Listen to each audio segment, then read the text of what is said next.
Hello friends, and welcome to 10 Points Under, where the champions make the circle go round. Today, joining me for the first time on stream is... Oh shoot, I was gonna ask you before this, and I totally forgot, but that is okay. It is O.G-Blaha, right? Correct. Okay. O.G-Blaha. I know in some of my past videos I have said Og-Blaha, just because that's how I've read it. You're not the only one.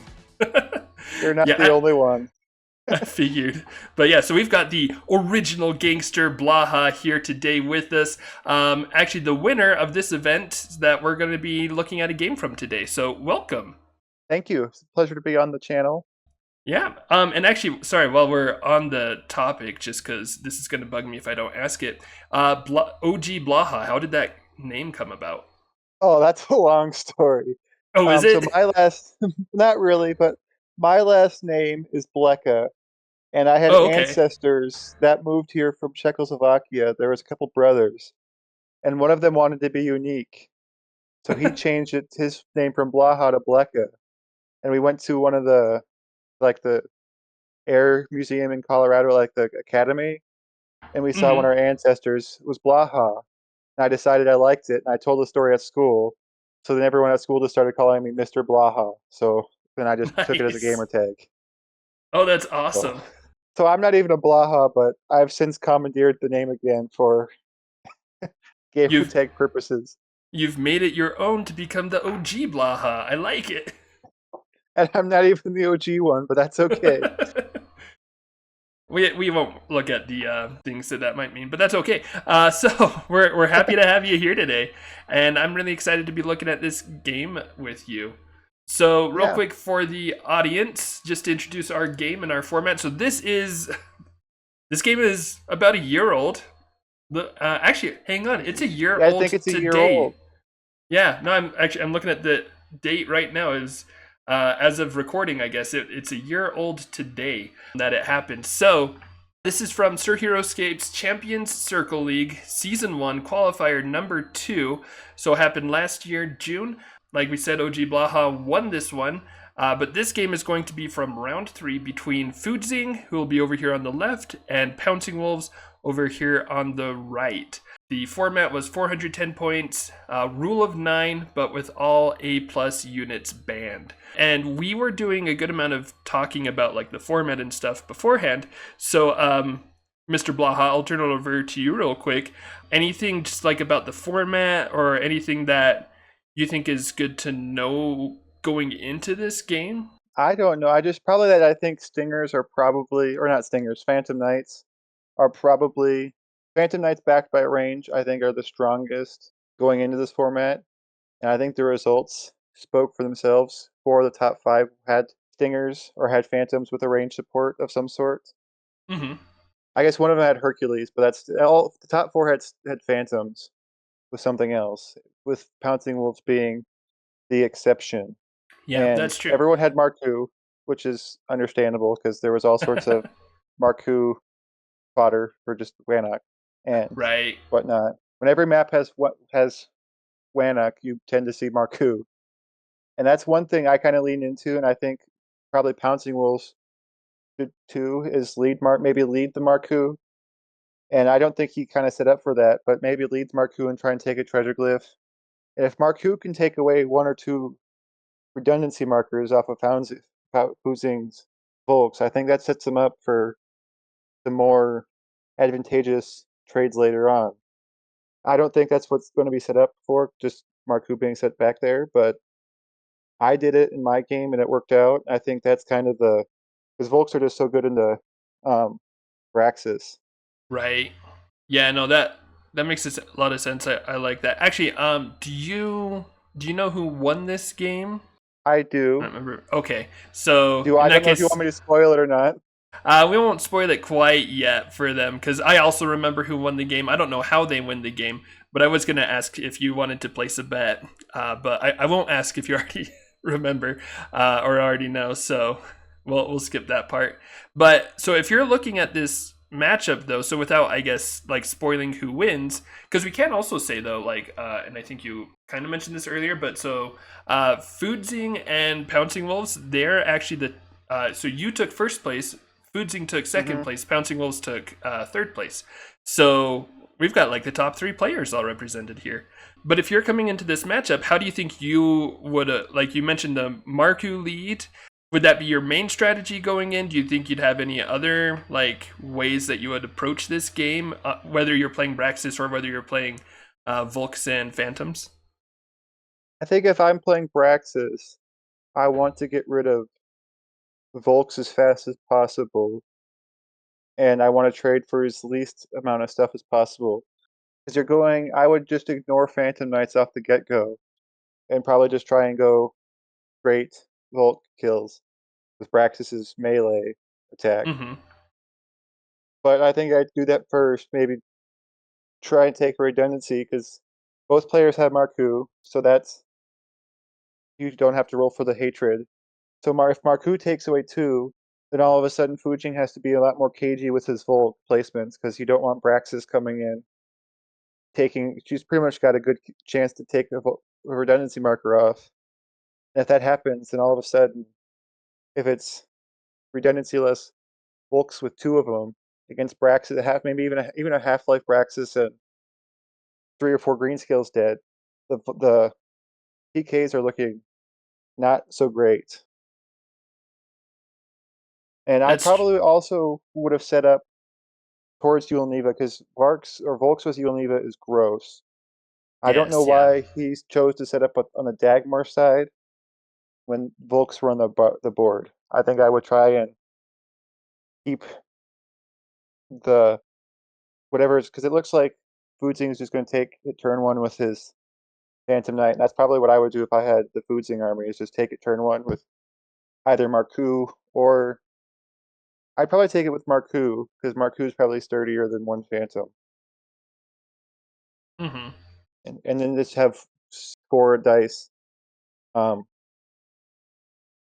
yeah, Volks the entire time, which is deadly in the Braxis. Yeah, no, I like that. That's a good observation. I hadn't really even looked too closely at the glyphs yet, too. So that's I'm glad you brought that up because yeah, having that attack glyph on the board for the Volks is very dangerous. So it sounds like you're saying, and I think I agree that like a lot of the game will revolve around like Braxis, Volks. Like Volks want to kill Braxis as quickly as possible. Um, and likewise they want to kill Volks as quickly as possible, and kind of like whoever like through that race or whoever can get that edge fastest will probably Yeah, be favored through the rest of the game.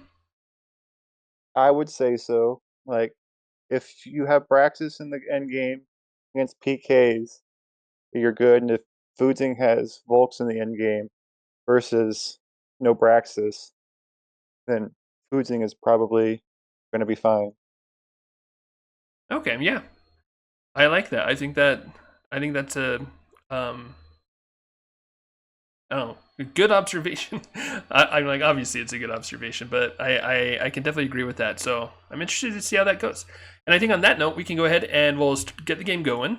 There are some times when like the co-caster and I are talking about like Armies matchup beforehand, and we're looking at like how we think the game will play out, and it goes completely different to how we expect. So, and Yeah, that's I'm always torn because I'm like it makes things kind of more exciting, but then it's also like oh like do I agree with this or disagree? So we'll see yeah, how it goes.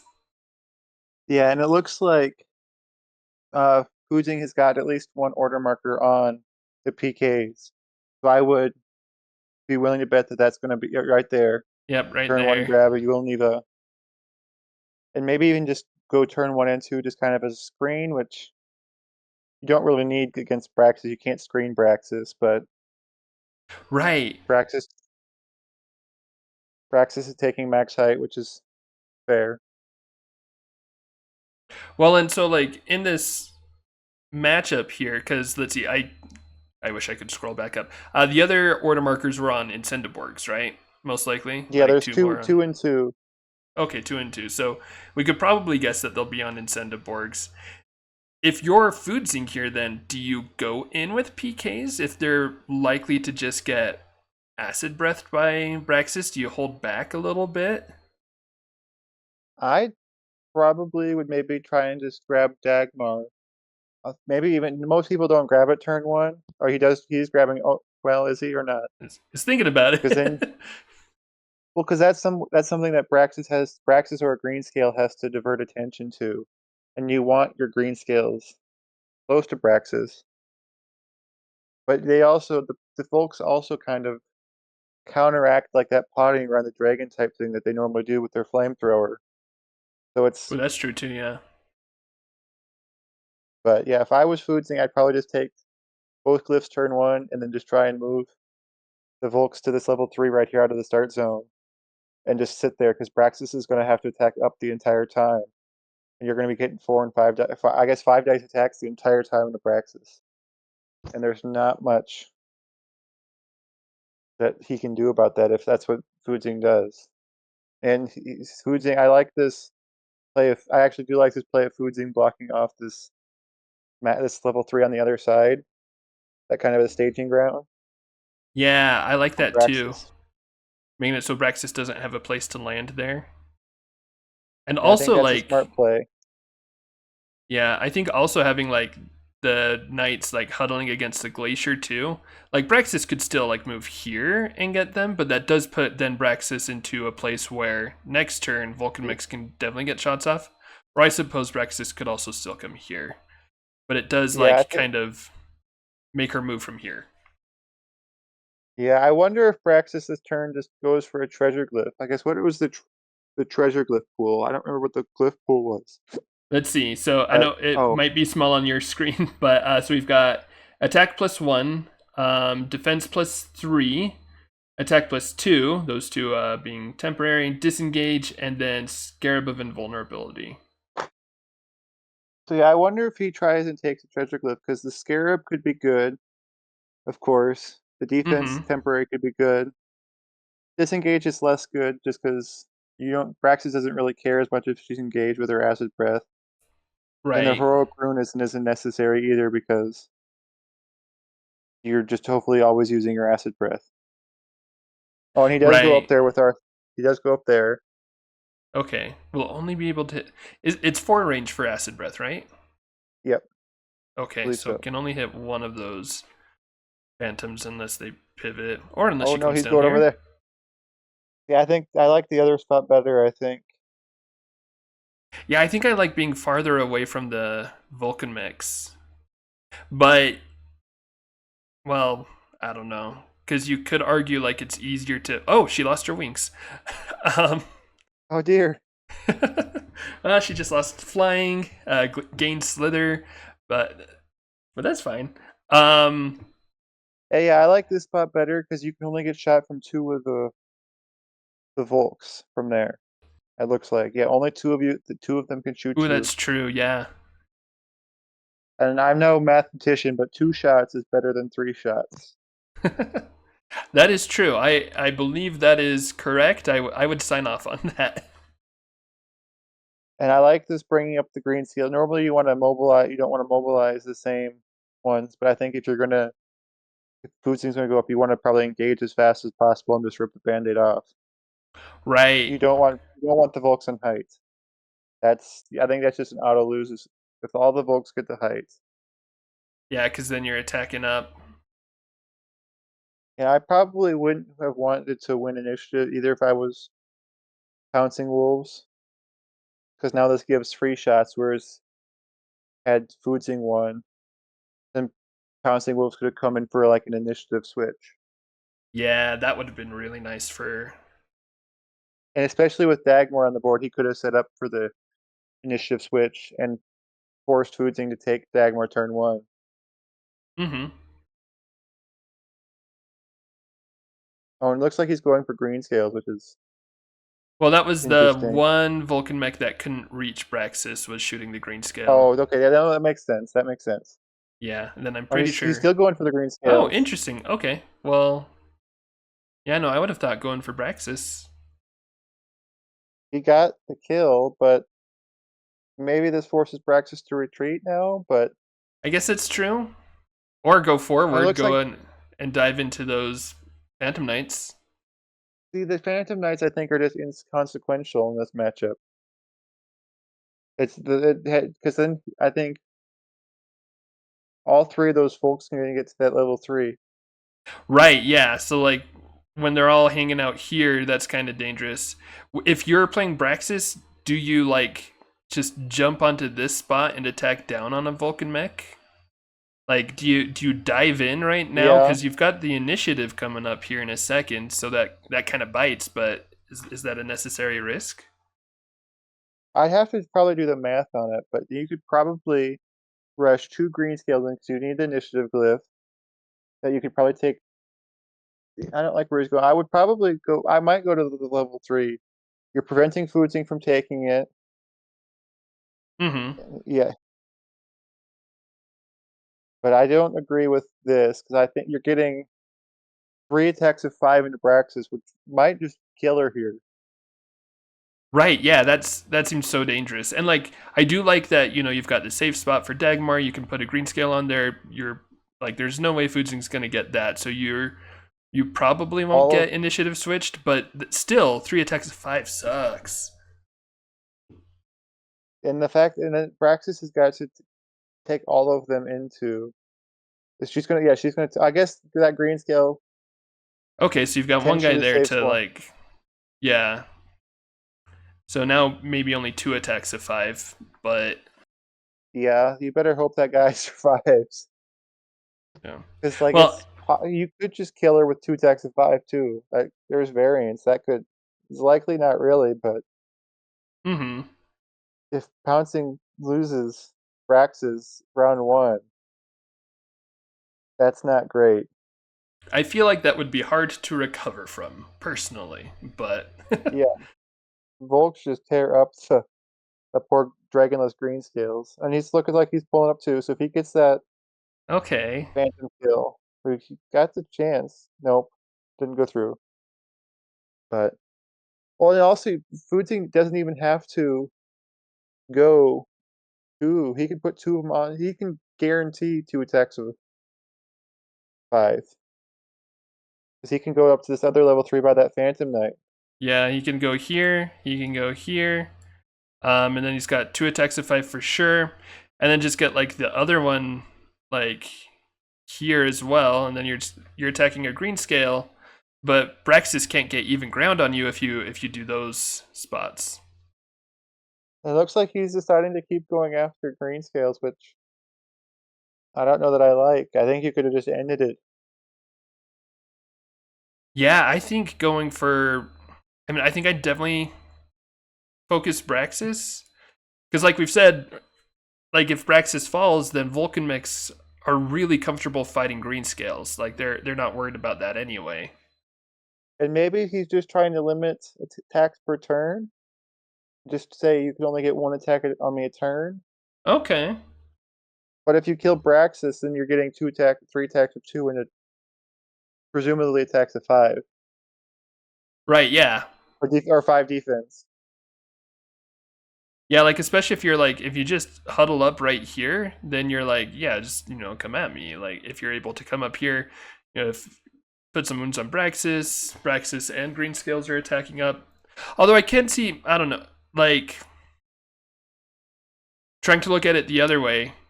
Because say you come here and you attack Braxis and you don't quite kill her, you do a few wounds, but maybe 3, 4 wounds I think could be within the realm of possibility for attacking Yeah. Braxis there. But then if Braxis pulls back and then she's just sitting there to boost green scales as they come in, would that be able to whittle through redundant markers too quickly? Like, I'm just wondering, is that maybe what Foodzing is worried about there?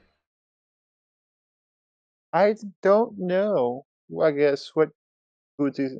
But if you're on level 3 height, you're sitting on this level. If Braxis is at this level 3 height here by this treasure glyph, sitting Mm-hmm. there, he's only attacking. He's only boosting 2 of. I guess he could boost 3 of them, couldn't he? Just there. He could boost. Yeah, you could He could boost attack those. those 3 spots. But I feel like you want to use Braxis his offense piece, like her 5 or 6. What is it? 5 dice attack. Right. Try and whittle through them as well. And it looks like he's just kind of resetting, which I don't hate. Going to height. Probably just huddle the green scales around that, behind that ruin, and just come in. He just hide green scales and hopefully come in and get some attacks on Volk's next turn. Yeah. I will say kind of like what I worry about with that placement that he was going with at first, at least with those 3 spots. If you're worried about your green scales getting picked off too quickly, those are really good spots for them to just get picked off from, because you don't. Foudzing wouldn't really even have to move Vulcan Mix very much to get those shots off. No, and it looks like he's So he gonna moved put one 2 of further them up. there. Yeah. Like this one back down here doesn't even have to move but 2 spaces forward. Right, yeah. Like he can stay on level 3 height and still get those shots and just pick off the green scales. Yeah, I think if Pouncing wanted to play this way, he needed to play around Yngvild, because 3 attacks of 3 are a lot more manageable than 3 attacks of 4 in Abraxas. Mm-hmm. I think that was maybe his biggest decision making, like pre-game decision that he didn't make. Because that PK is like now the most valuable character on the board. Right. Yeah, that extra attack die is just huge. Yeah, I think the map also kind of lends a little bit more to what Foudzing is trying to do too, I think, than what because it's all level 3 height, which is fine for Volks. They're not getting attacked down on. That's their one thing, is their move so slow. But if the map is flat like this, with just a little bit of height, they can get to height. As soon as they're on level 2 heights, they get whatever max level height they want to. Mm-hmm. Yeah, and they like just hopping from island to island here. It looks like I think Pouncing is going to try and get some buffed attacks. Yep, so we'll have one there for sure. Let's see, can this guy reach 1, 2, 3, 4, 5? I don't think this green scale can reach anything.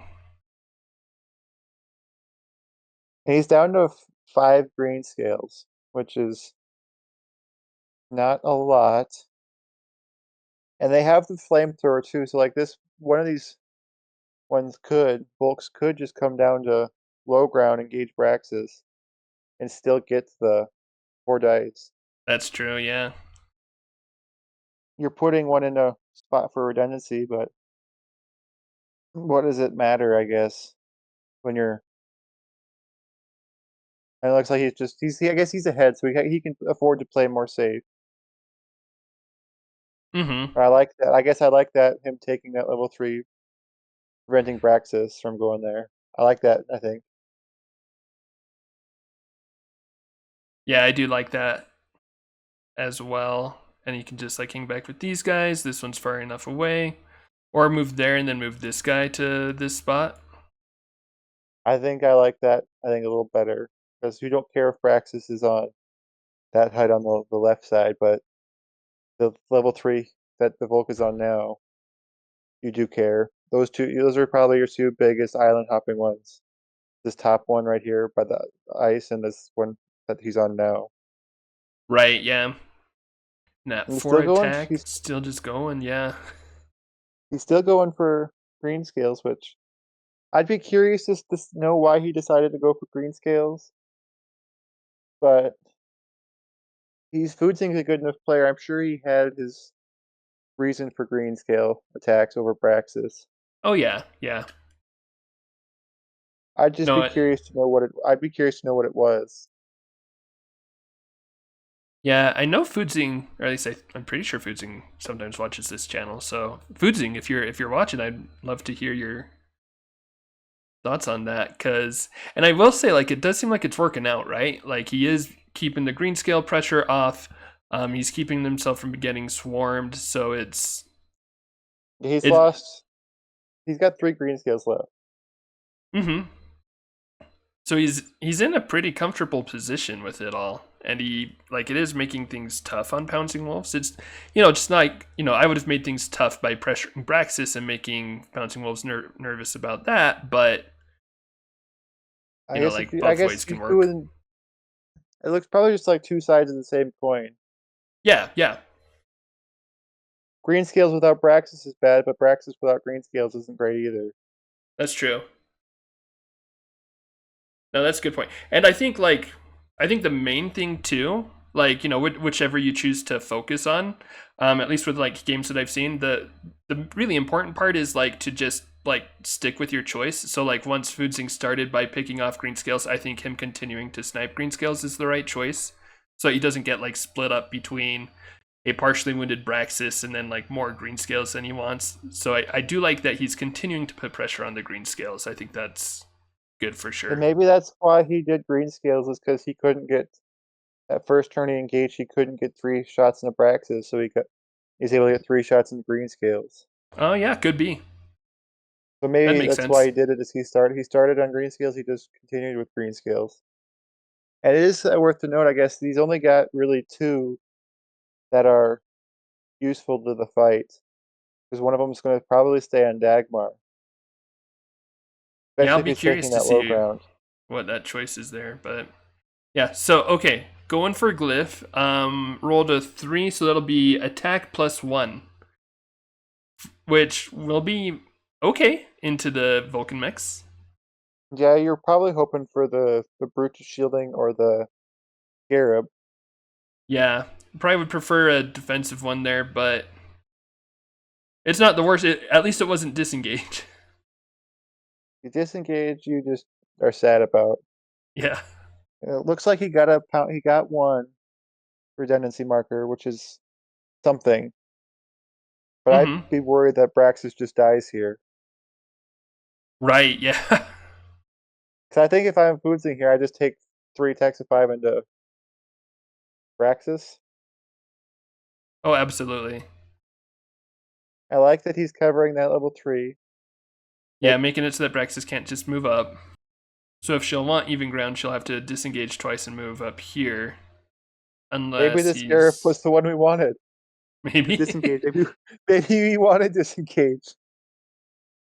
Yeah, I wouldn't be surprised if Braxis just went down here. That's a lot of firepower. I could see it. Someone smarter than me can do the math. I don't do math, but 3 attacks of 5 into 3 defense, but yeah, still going for those green scales though. I don't know that I agree with that, but it's working out for him. So right. Well, I think at this point, right, I think it was Matthias when he was on said the good play is the one that works, and it's working out. So yeah, it's working, and he's got all the green scales. That one on Dagmar is not relevant to the game anymore. And he did keep this turn. If he hadn't killed Braxis, then that does mean that now he's only worrying about 1 attack at a time, which where he still has 2 redundancy markers, he's still got pretty much the round before he's worried about losing activations, I think. Yeah, he's getting 1 attack of 5 into 4, and he's getting 3 attacks of 5 into 4 into 3 with 5 life, pretty much. Do Dagmar work for the life? Works for the time. Wait, what? The 16 for initiative. Oh, it looks like they tied. Initiative. Oh, okay, so they want to know if Dagmar works for the reroll. Comes in again. I think it does. Because you're just re-rolling initiative, so it should work. Yeah. Yeah, I'm no fan of Dagmar, but when it works, it works. I think it's probably my least favorite competitive glyph. I swear every time I have Dagmar, it doesn't matter. So I just despise the glyph in general. And I've played with enough people. I lost an initiative, not that it mattered because I'd already pretty much won the game, with Dagmar and Loden +2. So I had +10, and I still lost the initiative. Oh man. And I feel like it doesn't matter. I think it just doesn't matter because either you win without Dagmar doesn't matter, or you lose with Dagmar. And I know people disagree with me on that, and that's okay. Yeah, no, that's the. It does seem like that sometimes. Um, One redundancy marker left. Yep, one left. Man, it's Oh, tough sometimes when you're fighting redundancy markers and you get 4 skulls and still only deal effectively 1. Well, don't even really do a wound. well, it looks like he's tanking these. That's true, One yeah. wound. Only, yeah. Oh, he took 2 disengages, though. Yeah, it took the 2, so 4 wounds total for the turn, which is tough. And Oh, and he not missed a that. wound there, yeah. If he got that, killed one next turn, I still don't love his odds, but that's best case scenario. And he just took. Yeah, he's dead. Yeah, He's that's probably dead probably here. it there. Yeah. I wonder if they just call it here. Let's see, yeah, Sword Marker 3 was on Braxis.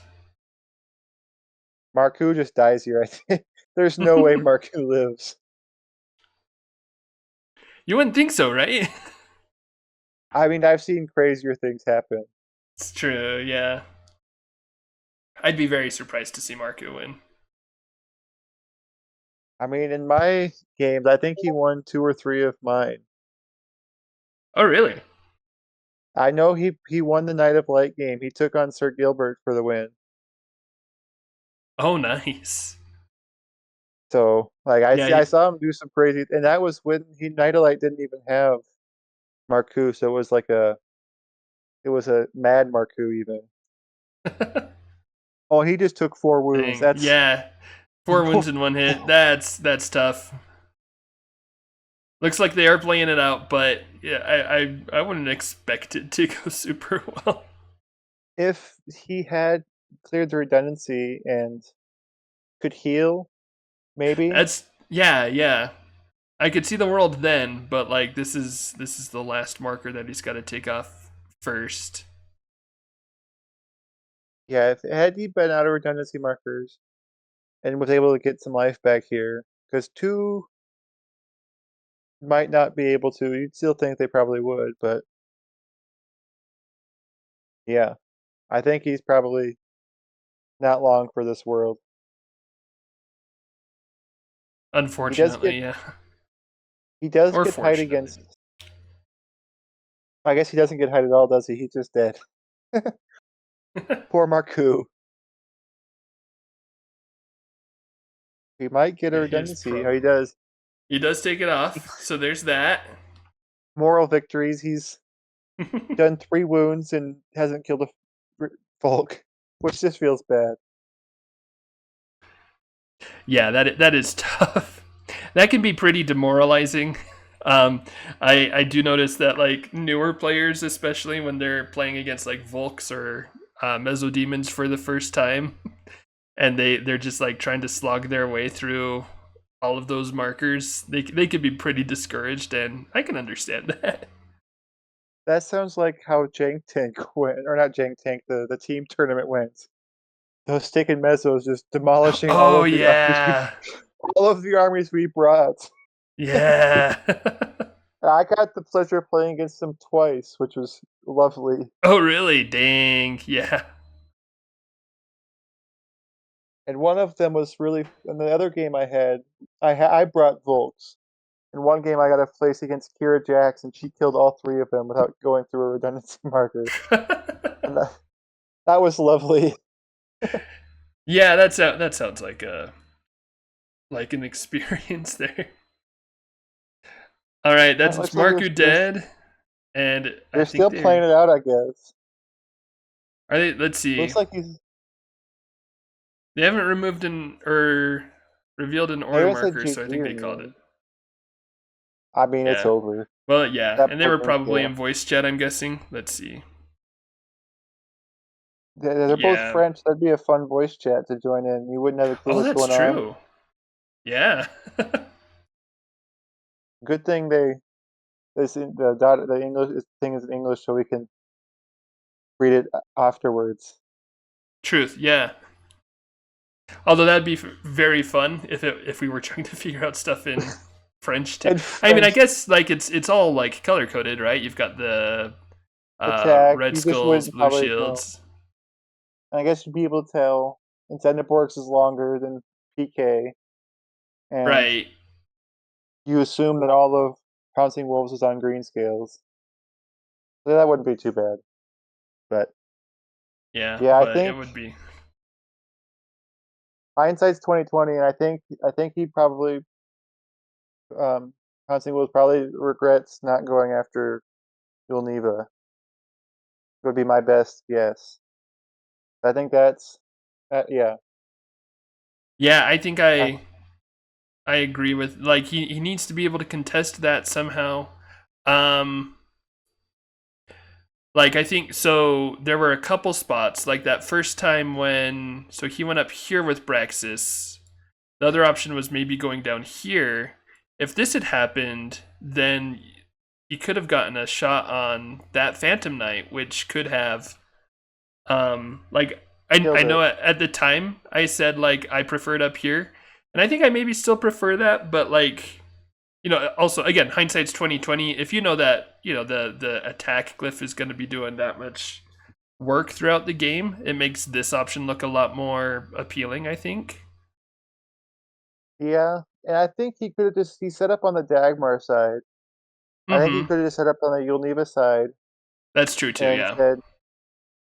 And he could even just put a green scale on there and it's buffing Braxis, so she's going to be getting better attacks through, hopefully on Volks.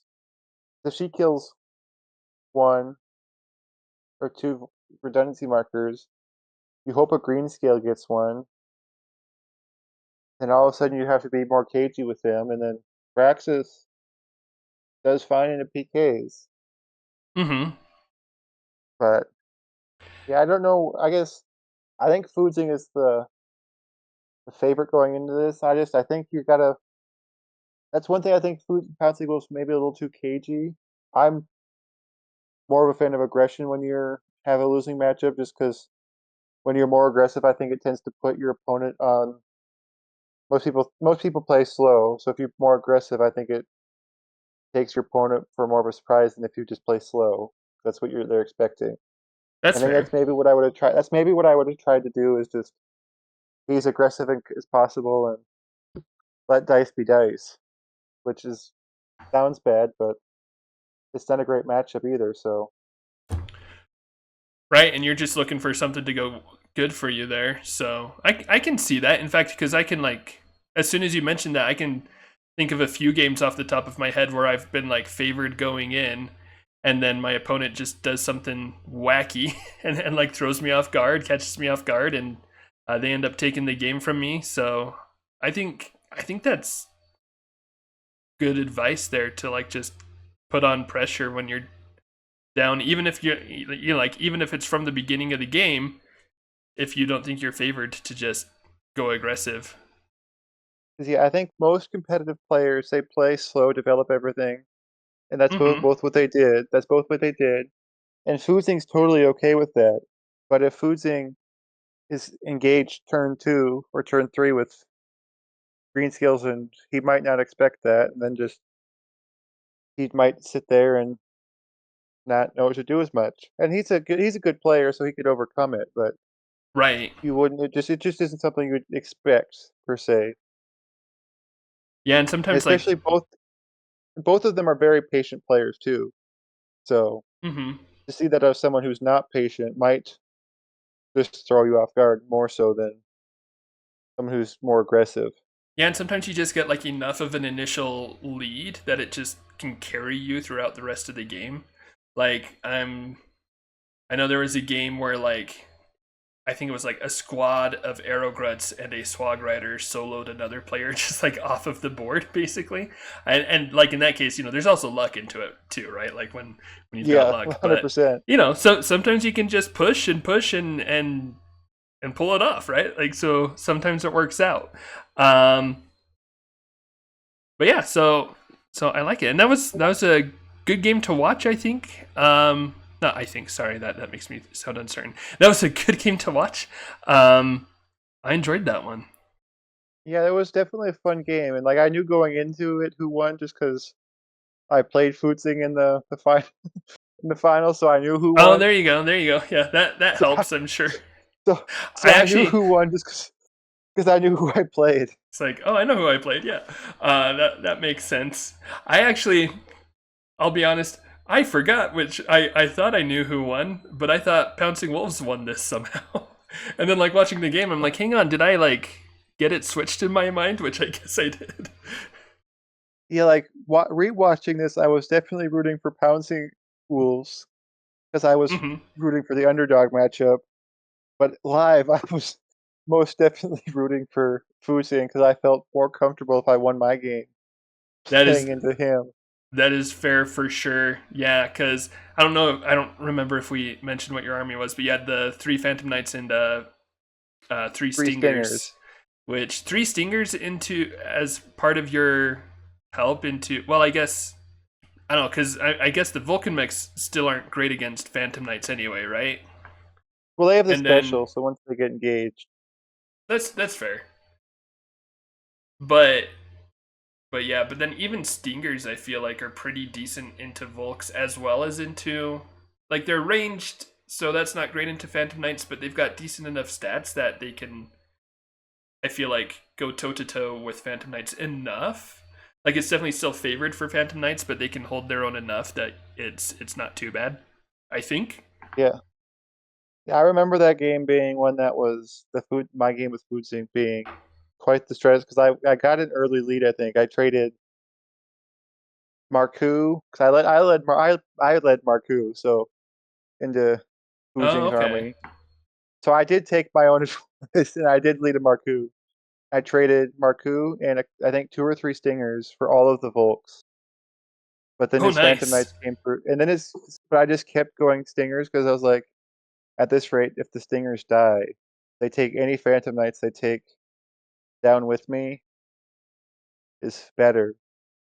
But then it ended up Mm-hmm. being close. I think 2 of my Phantom Knights like killed 4 of his Phantom Knights in the end game.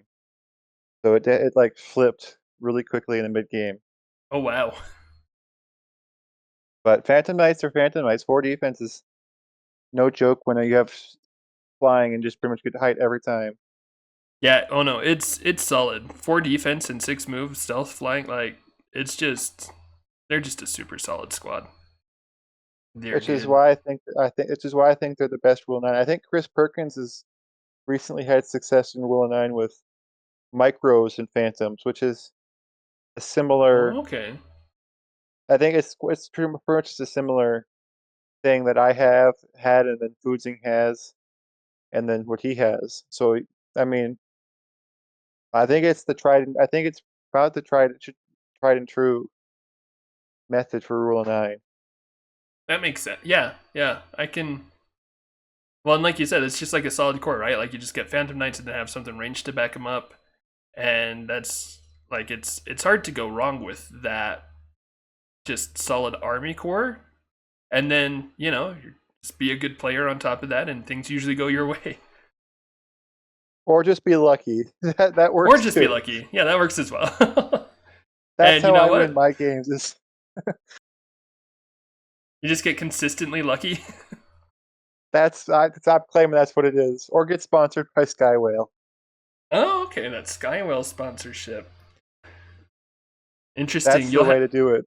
It increases your luck by at least 5%. Oh, nice. I'll have to do I a don't know special if that's video on how to get that sponsorship. you play and a 6 player free for all and make a joke and then keep the joke running. Oh, gotcha. So The it's pet. nothing serious. It was just a joke that stuck around. Hey, I believe in the power of running jokes. They they are real. They're good jokes.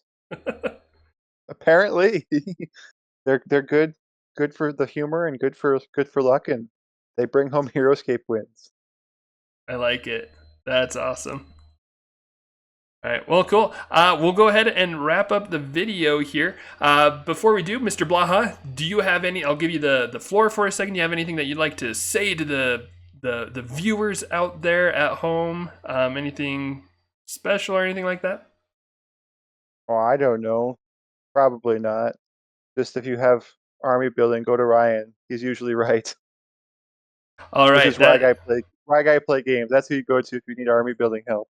I like that. So you heard it here first. If you need any help building an army, I want to hear complaints from Rye Guy Plays Games that too many people are going to him for army advice. Let's make it happen. I want to. That would be awesome. We'll go ahead and call it there. So thank you so much, Blaha, for coming on and casting this game with me. Thank you, of course, viewers, for viewing. Remember what a wonderful world it is that we live in, and this will be 10 points under and out.